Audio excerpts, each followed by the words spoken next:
We recently filmed a group test with the new Mercedes CLA, Tesla Model 3 and MG IM5. Unfortunately, not everything went to plan.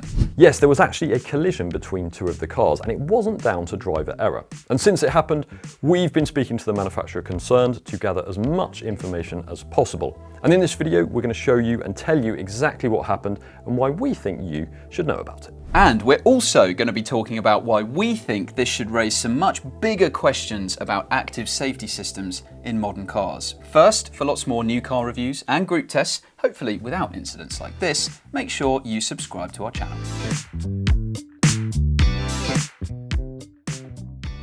Okay, so we actually have a full video of the incident, which we will be showing you later on to help explain what happened. But first, we should describe what we were trying to do. Yes, so this was during a shoot in Wales, and we were trying to get a tracking shot of the three cars on test. Now that is when you get a photo or a video shot by a camera which is moving with the subjects it's capturing. And typically the way to get this done is to have the two, or in this case, three cars involved travelling fairly close to one another with a separate camera car in front. Yes, this is something we have tons of experience doing, and there are lots of safety considerations that we take into account. For example, the cars are generally speaking travelling closer to one another than they typically would be in a normal driving situation, although as we know, plenty of drivers do like to tailgate, and the camera car does briefly, quite often, need to be on the other side of the road. But we don't just shoot these anywhere. It's always on a very quiet or even a closed road with good visibility a long way ahead. And it's always done at low speeds. Plus, we have our own risk assessments in place and we always have trained car testers behind the wheel. Yes, and on top of that, the photographer is either in the boot of the lead car with a harness, so they are securely strapped in place, or if we do need to shoot anything at faster speeds for video purposes, then we attach a gimbal to the tracking car, and then the camera operator controls that from inside. And as we've said, this is something we've done thousands of times over the years. And if you pick up any car magazine, or indeed if you watch old episodes of Top Gear, for example, it's how these types of shots will have been achieved. So now let's play you the footage. We're going to show it in full, and it might not make much sense the first time that you see it, but we're then going to break down exactly what happened and what the manufacturer involved had to say about it.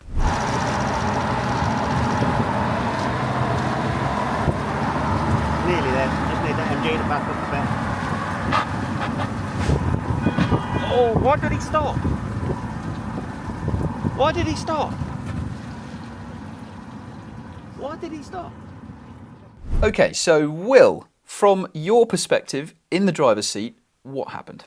Well, I was driving the Mercedes CLA at the front of the pack fairly slowly at about 25 or 30 miles an hour and maintaining a constant speed, although I wasn't using adaptive cruise control or anything like that.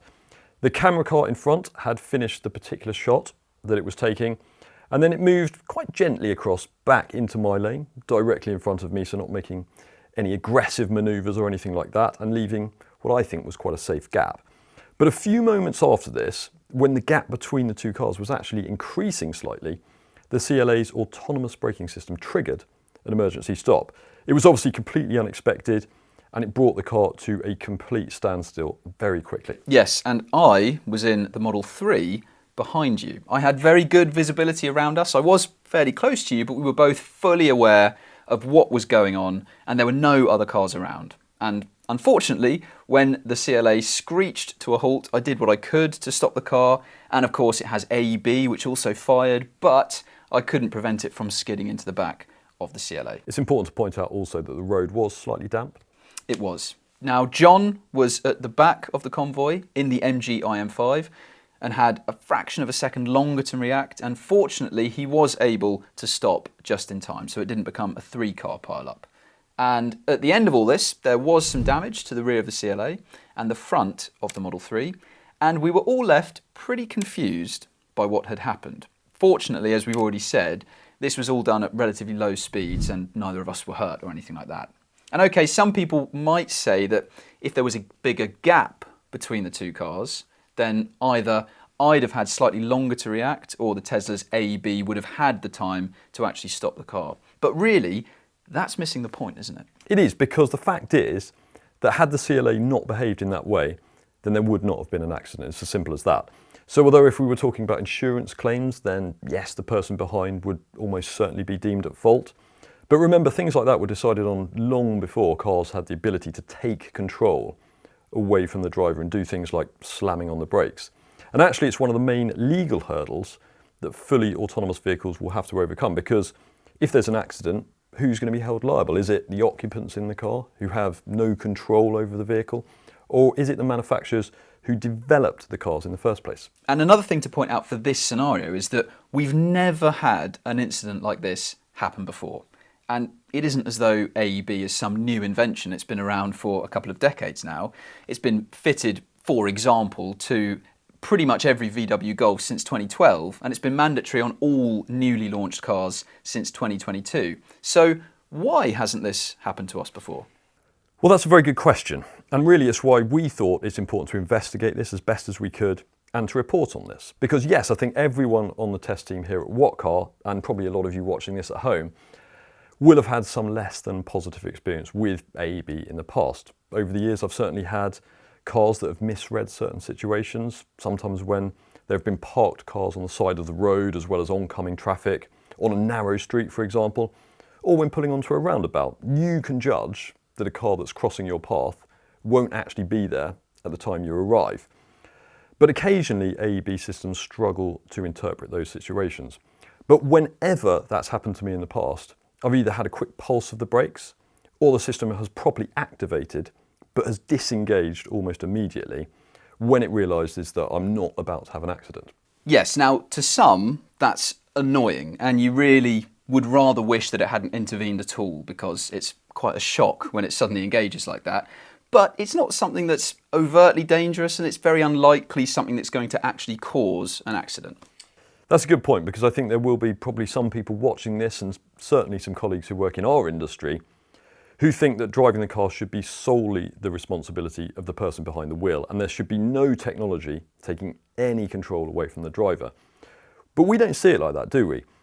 When active safety systems work well and properly, they can undeniably help you avoid accidents. Stability control, for example, has undoubtedly prevented lots of crashes, and AEB has too.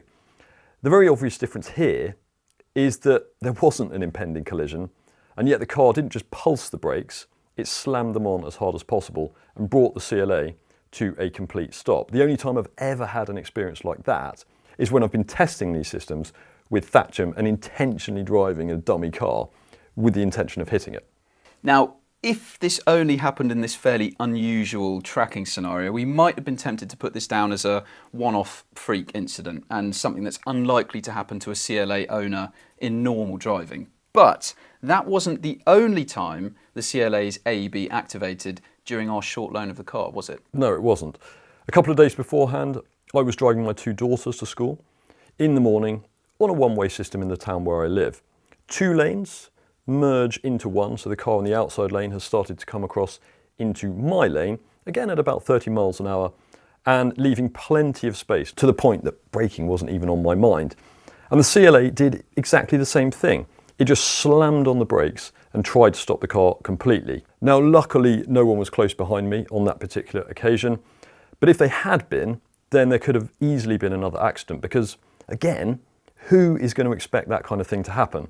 And to be clear, the car was once again applying full braking force, so it's as if I stamped on the brake pedal as hard as possible. And my 5-year-old afterwards was complaining that her neck was slightly sore, so that gives you some idea of how aggressive that braking was. But fortunately, there were no proper injuries. Now, we don't have footage of that earlier incident, but just to be crystal clear about the crash that we do have footage of, there was absolutely no reason for a car to think anything dangerous was happening or was about to happen.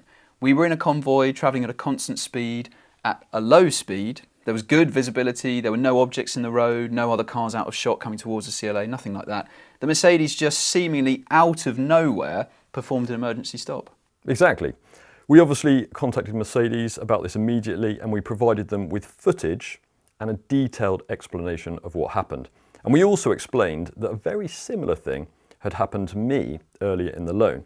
To be honest, after that first incident, I was already planning to speak to someone at the Mercedes press office, but it was a really busy week, and because ultimately nothing major had happened, it didn't seem that urgent. Anyway, after inspecting the car and downloading the necessary data, Mercedes sent us the following statement. Thank you for informing us about the autonomous emergency braking event you experienced during your filming on public roads.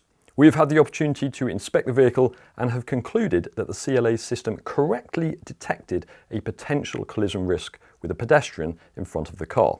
This is a plausible explanation, given that the person in the preceding vehicle was observed sitting in an open trunk facing against the direction of travel. We acknowledge that this is not a typical scenario encountered on a public road. Fortunately, no one was injured in the subsequent event. We apologise for any inconvenience the situation may have caused. So, Mercedes' explanation centres around the fact that the photographer was effectively sitting on the boot floor, wearing a harness, but facing rearwards. We don't have a picture or a video of that from the time of the incident, but it usually looks something like this. Yes, as we've said already, this clearly was not a typical driving scenario. You're unlikely to encounter many situations where a person is sitting in the boot of a car in front of you. But pedestrians don't tend to hover in mid-air, travelling about 30 miles an hour, do they? And the lead car with the photographer in was actually moving away from the CLA at the time the emergency braking was triggered. So to me, that seems more like the behaviour of someone who's travelling in a vehicle rather than a typical pedestrian. And I do take issue with the idea that the system correctly detected a potential collision risk with a pedestrian in front of the car, because it is quite plausible that that's what the car interpreted the situation as, and you could certainly argue it's a mitigating factor, but the simple fact is that the car incorrectly identified a pedestrian because there wasn't one, and as you can see from the video, there was no potential collision risk with anything. And also, that statement didn't address the fact that this happened twice during testing, once in a perfectly normal situation that you might encounter really in any town in the UK. As we've said, we've been in this tracking shot scenario hundreds of times with many different cars from many different manufacturers and have never experienced anything like this. And after receiving that statement, we went back to Mercedes and had a deeper discussion about the incident with them. We did, and it is clear that they're taking this extremely seriously. They told us that they performed numerous tests, not only on the actual car that we were driving, but also they interrogated the data on other new CLAs they had on their fleet. And they haven't been able to identify another incident like the two that we experienced.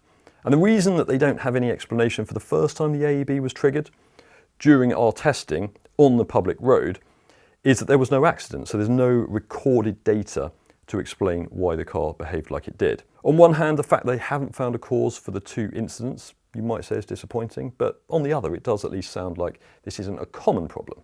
And let's be clear that we are absolutely not saying that the new CLA is some kind of unsafe death trap. And this hasn't led to Mercedes uncovering any fundamental flaw with its active safety systems that needs updating. But having experienced an incident like this, it would have been unprofessional of us not to report it in this way. That's right, the new CLA actually is a very good car. And we should say that Mercedes has told us they haven't stopped looking into this, and that if they do uncover anything relevant, they will let us know straight away. But we don't think this should be the end of the discussion, because we would like to hear from you about your experience with modern active safety systems in cars. Have they malfunctioned for you? Have they prevented an accident? Do you think they should be better? Give us some detail in the comments below. We'd like to gather some information, do some more research and digging ourselves, and follow up with another video taking a wider look at this technology. So make sure you click up there to subscribe and be able to watch that as soon as we release it, along with all the other new car video reviews that we do. And if you want the most in-depth written car reviews around, then make sure you click that link to go to whatcar.com. Thanks for watching.